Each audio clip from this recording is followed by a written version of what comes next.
Baik, pada video kali ini kita akan membuat tutorial bagaimana cara membuat penjualan secara partai besar menggunakan termin ya. Jadi mungkin untuk penjualan menggunakan aplikasi kasir atau POS, kemudian metode lamsam atau cash dan juga DP, Anda bisa cek di video yang lainnya.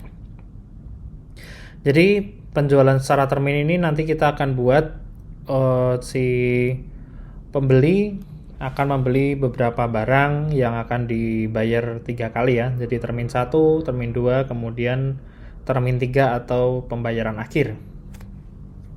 Kemudian pengirimannya juga akan kita kirimkan secara berkala.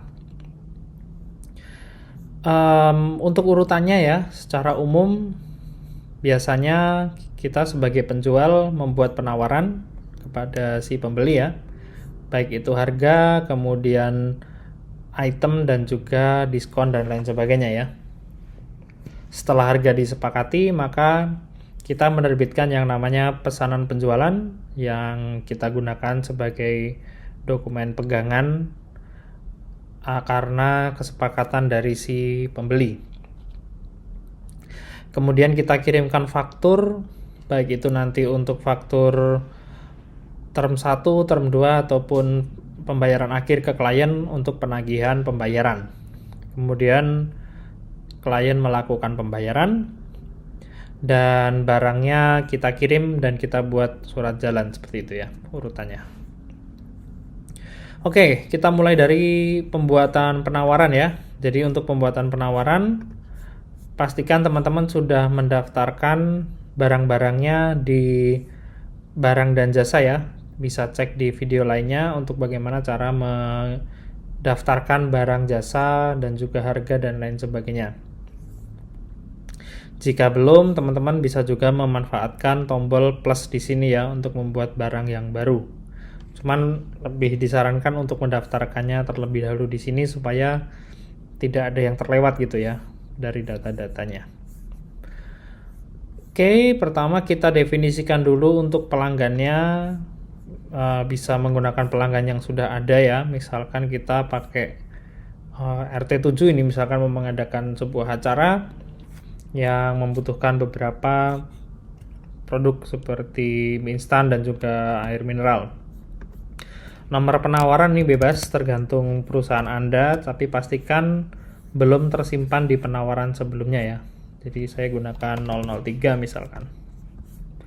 Dibuat oleh misalkan Agus.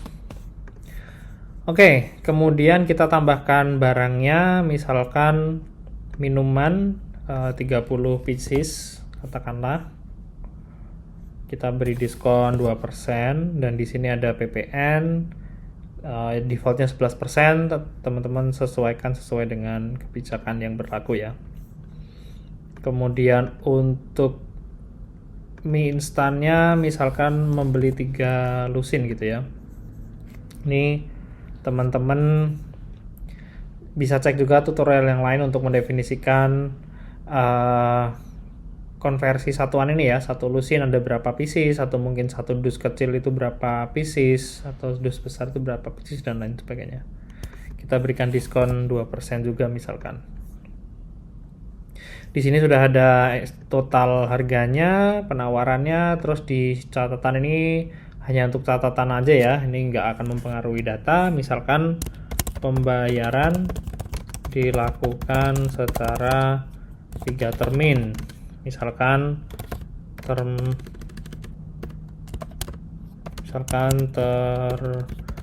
1 itu 30%, termin 2 itu 30%, kemudian termin 3 atau mungkin pembayaran akhir itu misalkan sisanya gitu ya 40%. Mungkin ini agak berlebihan ya untuk pembelian air mineral dan mie instan, cuman ya oke lah untuk ilustrasi saja. Oke, sudah tersimpan. Oke, penawarannya, kemudian Anda dapat print ya. Misalkan untuk Anda tanda tangani kemudian dikirim ke klien ya, baik melalui email atau mungkin by WhatsApp dan sejenisnya. Tentunya ini harus saya login dulu ya dengan akun yang sama untuk menggunakan aplikasi Tensor Docs.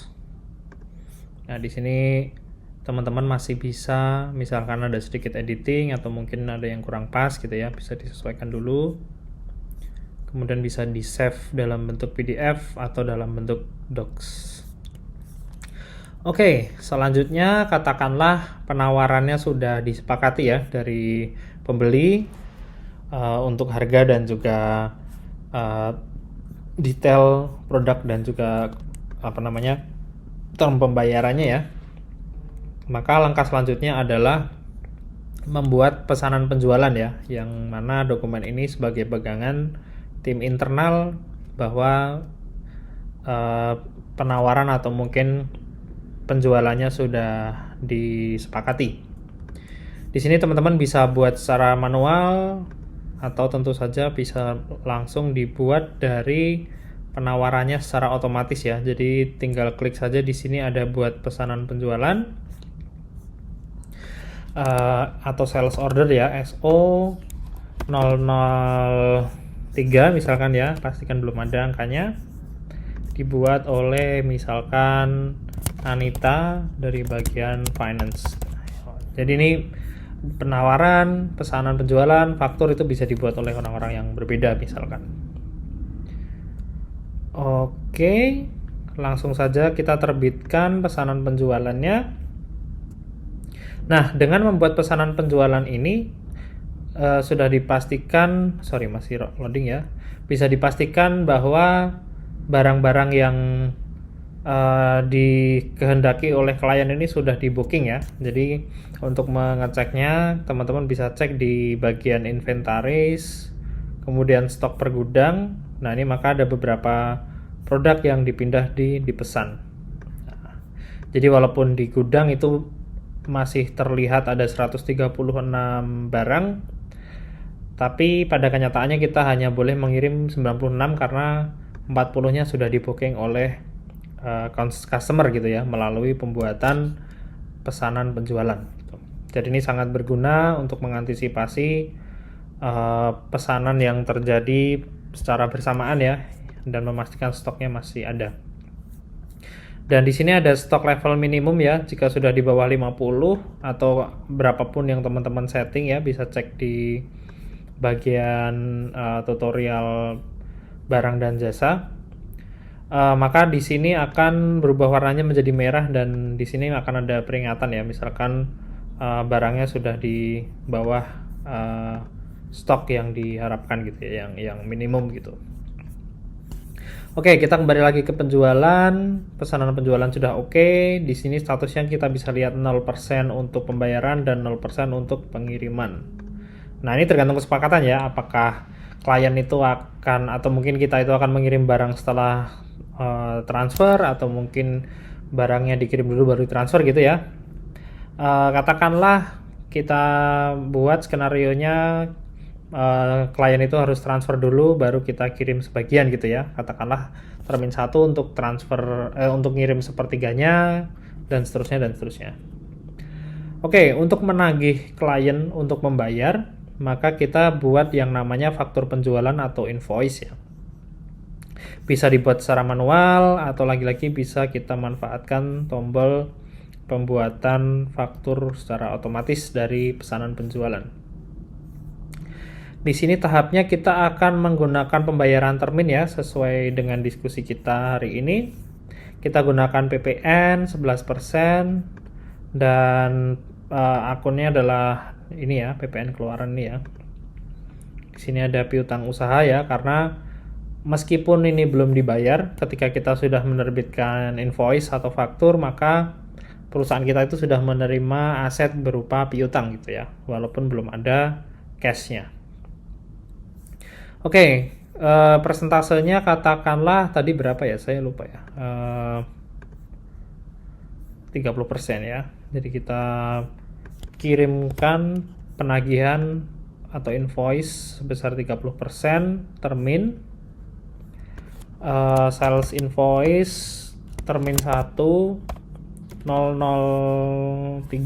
Lagi-lagi ini angkanya bebas ya, atau kodenya ini tergantung perusahaan Anda ya. Ini hanya contoh aja ya. Dibuat oleh Pak atau mungkin Bu Novita tadi ya, dari bagian finance. Oke, pastikan di sini angkanya benar ya. Sorry, untuk akunnya benar ya. Minuman, dan di sini ada makanan. Perlu diingat ketika kita mengirimkan faktur penjualan untuk termin, maka kita sudah mendapatkan revenue ya. Revenue-nya tapi ya belum 100%. Karena ini sudah beda dengan DP ya. Kalau DP kan hanya sebagai tanda bukti atau tanda jadi, sedangkan untuk termin ini dia sudah merupakan pembayaran sebagian dari barangnya gitu ya. Jadi secara hukum memang berbeda dan secara akuntansi juga akan sedikit berbeda. Oke, catatannya bebas ya, ini lagi-lagi hanya untuk catatan. Misalkan barang dikirim maksimal setelah pembayaran, dikirim 1 hari misalkan. Lagi-lagi ini cuma contoh, teman-teman bisa terbitkan.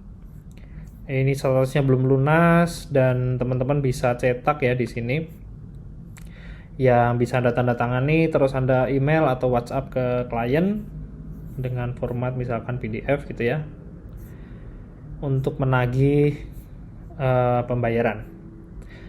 Setelah itu klien menerima dokumennya, kemudian melakukan transfer, maka kita selanjutnya adalah mencatat transfer tersebut menggunakan pembayaran penjualan, atau lagi-lagi kita bisa gunakan fitur tombol otomatis pembuatan pembayaran. Kita di sini katakanlah klien itu transfernya ke bank BCA gitu misalkan ya. Oke, ini Bu Novita tadi ya dari bagian keuangan. Kemudian kita terima fakturnya, ditransfer oleh Pak Supriyanto gitu misalkan. Oke.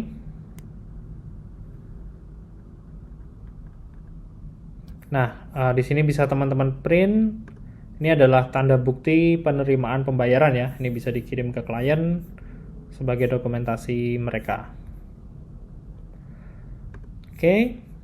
Ketika sudah dibayar, maka faktur penjualannya akan lunas. Cuman di sini hanya untuk termin 30%-nya ya yang lunas ya. Kalau kita cek di pesanan penjualan, maka status pembayarannya baru 30%. Oke, kemudian sesuai janji kita ke customer ya, setelah di termin 30%, maka kita kirim barangnya sepertiga. Tinggal buat surat jalan di sini secara manual, atau kita gunakan di sini tombol buat surat jalan dari pesanan penjualan. Di sini misalkan Wiratama Trans gitu misalkan ya, metode pengirimannya atau mungkin agennya gitu ya. Delivery misalkan termin 1 dari pesanan 003. Ini lagi-lagi ID-nya bebas sesuai perusahaan Anda, dan pastikan belum dipakai sebelumnya. Oke, dibuat oleh siapa ya, misalkan Budiono gitu ya, dari bagian gudang. Ini karena kita kirim sepertiganya, kita kirim dulu 10 piece minumannya dan 1 lusin untuk Wirami originalnya ya. Pastikan untuk HPP-nya ini benar, karena di sini akan dihitung ya. Dari pengiriman ini kan otomatis kita persediaannya berkurang, dan juga terdapat beban HPP-nya dari bahan harga pokok penjualannya gitu ya. Oke, surat jalan misalkan drop di gerbang belakang gitu misalkan. Contoh aja ya. Diberikan ke satpam misalkan. Oke, jadi ini surat jalan ini fungsinya bisa di print. Di sini teman-teman bisa print. dan bisa diserahkan ke driver Anda ya, atau mungkin di agen pengirimannya untuk melihat di sini ada checklist untuk kuantitasnya dan juga nama produknya gitu. Oke, kita bisa lihat di sini pesanan penjualan sudah terbayar, sudah terkirim 33,3%, itu sepertiga dari keseluruhan ya. Oke, kemudian kita sudah dapat info dari si pembelinya, si customer, kemudian mereka menghendaki untuk pengiriman selanjutnya, makanya kita kirimkan lagi penagihan yang kedua ya untuk pembayaran termin kedua. Jadi kita dengan cara yang sama ini tentunya ya, faktur penjualan, dan di sini kita lagi-lagi menggunakan termin ya. Kita menggunakan termin, ini sama persis caranya, persentasenya 30% juga dengan PPN, semuanya sama persis. Invoice-nya itu termin 2 misalkan, lagi-lagi ini ngasal aja, yang penting beda. Dibuat oleh Novita bagian finance. Ini kita dapat revenue lagi dari penjualan minuman dan penjualan ini makanan ya, tadi semoga nggak salah ya. Dan kalaupun salah tidak perlu khawatir ya, teman-teman bisa edit di sini ya, bisa edit penjualan. Oh ternyata udah bener sih. Oke. Dan kalau teman-teman penasaran juga apa yang terjadi di balik layar ya, kita bisa selalu cek di sini ada neraca ya. Jadi ketika kita mengirim invoice itu piutang kita itu akan bertambah. Kemudian ketika ada pembayaran itu nanti cash kita akan bertambah. Dan ketika ada pengiriman nanti persediaannya berkurang dan HPP-nya akan bertambah di laba ruginya ini ya, laba rugi. Nah, ini bisa teman-teman bisa lihat ini untuk labanya dan ini untuk pengeluarannya. Oke, atau mungkin teman-teman bisa cek juga di jurnal ya, jurnal umum. Di sini ada beberapa transaksi-transaksi yang terjadi, semuanya tercatat rapi di sini. Jika dibutuhkan, misalkan untuk audit atau mungkin memastikan bahwa semuanya sesuai gitu ya. Oke, kita balik lagi. Faktur sudah dibuat, belum lunas. Kita buat saja pembayarannya persis seperti tadi ya. Lagi-lagi ditransfer ke bank BCA misalkan. Ini sama, kita terima. Oke, ini sudah diterima pembayaran termin. Faktur penjualan sudah lunas. Kita balik lagi ke penjualan sudah 60% terbayar ya. Lagi-lagi untuk pengiriman kita lakukan hal yang sama ya. Misalkan dengan Wiratama Trans misalkan, delivery untuk termin kedua, order nomor 3 agak lupa. Oke lah, dibuat oleh Pak siapa tadi, Budiono ya, dari bagian gudang. HPP minuman, persediaan minuman, makanan. Oke, ini tadi sepertinya salah ya, ini harusnya makanan bukan persediaan bahan makanan. Oke, nggak apa-apa. Pengirimannya sepertiganya tadi 30, jadi sisanya 10-20. Ini tadi kalau diperhatikan kan awalnya 30 ya, cuman karena udah terkirim 10, ketika kita buat secara otomatis dia akan mengurangi dari totalnya ya, jadi tadi angkanya 20 gitu ya. Cuman ini karena kita kirim sepertiganya dari total, jadi ya 10 sama 1 lusin gitu ya. Oke, surat jalan disimpan. Mungkin sebelum ke sana kita cek dulu ya yang tadi. Oh, ini tadi salah ya. Ini harusnya persediaan makanan ya. Jadi teman-teman nggak perlu khawatir ya. Jadi misalkan sudah diterbitkan tapi salah, suatu saat kok di neracanya itu nggak tepat, atau mungkin di dashboardnya itu kok revenue-nya nggak kecatat atau gimana, mungkin ada salah-salah input di situ, itu masih selalu bisa untuk diedit gitu ya di kemudian hari gitu. Oke. Pengiriman kedua sudah berhasil. Kita cek pesanan penjualan, ini sudah 66,6 ya, 2/3-nya sudah terkirim. Kemudian diterima oleh si customer, kemudian mereka menghendaki pengiriman terakhir, maka kita melakukan penagihan yang terakhir juga. Nah, ini cuman yang sedikit berbeda di sini ya. Karena tadi itu termin 1 dan 2, maka di yang terakhir itu adalah pembayaran final. Sebenarnya bisa juga menggunakan pembayaran termin ya, cuman teman-teman harus menghitung secara manual dan nanti trackingnya tuh kurang tercatat dengan rapi ya, maka di sini lebih baik kita gunakan pembayaran final, sehingga teman-teman hanya tinggal klik faktur yang pertama dan yang kedua atau berapapun jumlah faktur yang pernah dibuat yang terasosiasi dengan pesanan penjualan ini gitu ya. Ini otomatis akan menghitung persentasenya yaitu 40% gitu sisanya. Fakturnya SI sales invoice nomor atau FP gitu, final payment nomor 003, dibuat oleh Novianti, siapa namanya ya? Oke lah itulah. Finance gitu. Di sini kita ada penjualan minuman dan penjualan makanan ya, untuk revenue-nya ya dicatat sebagai keuntungan penjualan.